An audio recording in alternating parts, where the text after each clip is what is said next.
ఖరీదైన కార్లు, అడ్డు అదుపులేని డ్రైవింగ్, మితిమీరిన వేగం, అడ్డొస్తే అంతే సంగతులు. అవతలి వారి ప్రాణాలు హరి. మరి కేసుల మాటేమిటి? చట్టాన్ని చుట్టంగా మలుచుకోవడమే బలవంతులకు సులువైన మార్గం. ఆ బలవంతులకు వత్తాసు పలకడమే ప్రభుత్వాల, పోలీసుల విధిగా మారిందన్న విమర్శలు వస్తున్నాయి.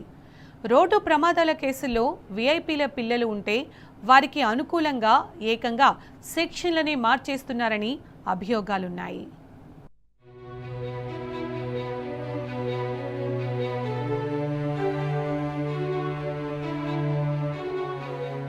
ప్రజల ప్రాణాలకు విలువ లేకుండా పోతుంది. రోడ్డు మీద వెళ్తామంటే సామాన్యులు వణికే పరిస్థితి నెలకొంది. దేశవ్యాప్తంగా హిట్ అండ్ రన్ కేసులు పెరుగుతున్నాయి. హైదరాబాద్ మాదాపూర్లో ఆంధ్రప్రదేశ్ ఎంపీ కొడుకు ర్యాష్ గా కార్ డ్రైవ్ చేశాడు. ఓ నిండు ప్రాణం బలి తీసుకున్నాడు. సేల్స్ గర్ల్ మృతి చెందిన ఘటనలో పోలీసులు బలహీన సెక్షన్లు పెట్టారు. దాంతో నిందితుడికి అదే రోజు స్టేషన్ బెయిల్ వచ్చింది. దీంతో వివాదం చెలరేగింది. ఈ కేసు రేవంత్ సర్కార్ వైఖరిపై జాతీయ స్థాయిలో తీవ్ర విమర్శలు వెల్లువెత్తుతున్నాయి. సామాన్యుడికి ఒక రకంగా, వీఐపీలకు మరో రకంగా సెక్షన్లను మార్చేస్తున్నారని సోషల్ మీడియాలో నెటిజన్లు ఏకిపారేశారు.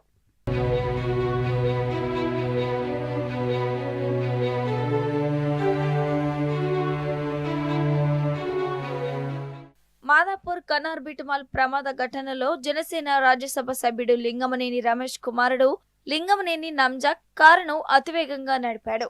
రోడ్డు దాటుతున్న భారతి ముఖి అనే యువతిని ఢీకొట్టడంతో ఆమె అక్కడికక్కడే దుర్మరణం పాలైంది. ఈ విషయం దేశవ్యాప్తంగా సంచలనం సృష్టించింది.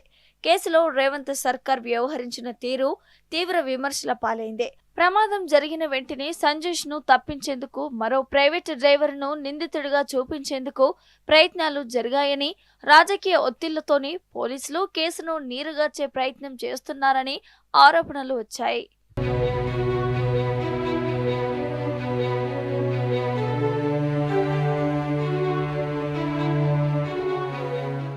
నిందితుడిపై 106 సెక్షన్ కింద కేసు నమోదు చేశామని, 5 ఏళ్లలోపు శిక్ష పడే సెక్షన్ కావడంతో స్టేషన్ బెయిల్ ఇచ్చినట్టు వెల్లడించారు. అయితే ఎఫ్ఐఆర్ లో నిందితుడికి సంబంధించిన పూర్తి వివరాలు, తండ్రి, చిరునామా వివరాలు ఎందుకు పొందుపరచలేదు? ఘటన సమయంలో బాధితురాలితో పాటు ఉన్న ప్రత్యక్ష సాక్షి నుంచి ఫిర్యాదు తీసుకోకుండా ఆమె పనిచేసే స్టోర్ మేనేజర్ నుంచి ఎందుకు ఫిర్యాదు తీసుకున్నారు? ప్రధాన కూడలి అయిన ఘటనకు సంబంధించి సీసీ కెమెరా ఫుటేజీని ఇంతవరకు ఎందుకు బయట పెట్టలేదు?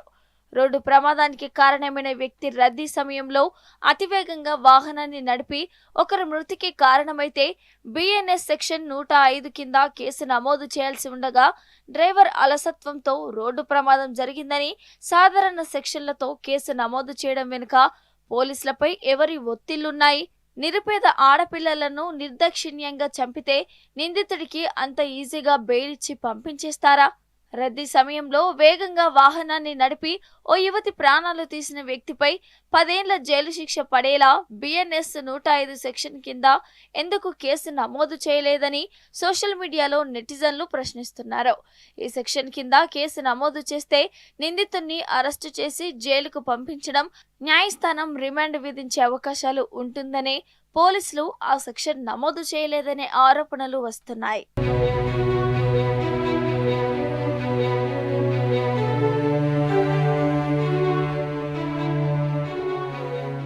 అతివేగంతో వచ్చి యువతి ప్రాణాలు తీసిన ఘటనలో నిందితుడు వీఐపీ కొడుకు కావడంతో కూల్ గా బెయిల్ పై బయటకు వెళ్లడం వెనుక పోలీసులపై తీవ్రమైన రాజకీయ ఒత్తిళ్లు ఉన్నాయని ఆరోపణలు వస్తున్నాయి.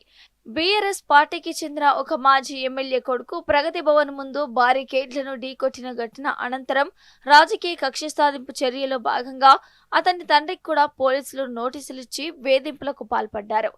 ఏపీలో వైసీపీకి చెందిన ఒక మాజీ మంత్రి కొడుకు రోడ్డు ప్రమాదం చేస్తే కేసును తారుమారు చేసేందుకు ప్రయత్నించాడనే ఆరోపణలతో ఏకంగా మాజీ మంత్రినే అక్కడి పోలీసులు అరెస్టు చేసి జైలుకు పంపించారు.